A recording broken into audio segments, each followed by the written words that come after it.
fun thing about tax liens and deeds is many of you guys will go and get property at your first sale. That's awesome. For me, that's how it happened. Very, very cool 21 years ago. However, one of the mistakes folks make is they go to one sale or two sales. They're like, oh, I went to the sale and everything got bid up, and they're all sad, right? And maybe they go to a second one. Everything went for market value. And that's part of the game. Things are going to get bid up. There was idiots there bidding things up to market value. And I'm like, hey, did you go talk to that idiot? Get their business card. Because if they're paying above market value, guess who's going to buy property for you if you're able to maybe scoop one of these properties up before the auction?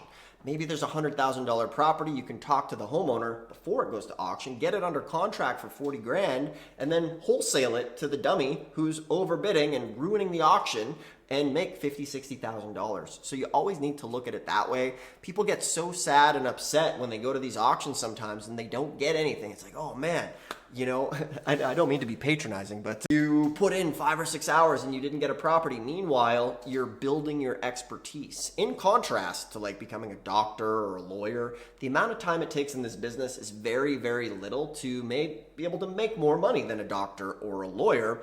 However, just like anything, everybody's gonna have their unique buy-in. Maybe you go to your first sale, you hit it out of the park, get a life-changing deal. Maybe you have to go to 5 or 6 sales before it happens. The cool thing is you can do these sales from home, which is great. Okay, so you go get the rules from the county as far as, you know, what form of payment, when is the auction, when do you have to register, and then from there figure out, you know, after you buy the property, what needs to be done next. List the property, flip it, and over again you can be making money on these deals. For anybody who wants to be scrappy, you know, maybe you don't have a lot of money set aside, it's a wonderful way for you to get into real estate and get started. So if you like this stuff, hit the thumbs up.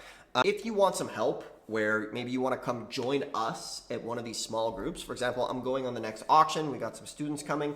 It's going to be absolutely awesome. We take them by the hand. They get to bid with us. We check all their research to make sure they're not making mistakes and things like that. And we help them bid. And it's awesome because from there they have the skills to go do it, and they're learning by doing. Basically, on these auctions, they're 3 days, and basically you're going to get 5 years of experience in just a couple days. You can go do this anywhere you want. Even just 1 day at an auction with us can replace, you know, years of watching videos. So you can scan it, book a call. It's totally free. We can see if it's a fit. Just take action, right? Whether or not you join us on a trip or, you know, use the information in these videos, the big thing is to take action. Because although it's fun to watch these videos and I appreciate you watching them, the key thing is to take action and actually do it. So you might have to break some habits and carve some time in the morning or at night, but the key is to get started. We're here to help. Thank you very much for watching.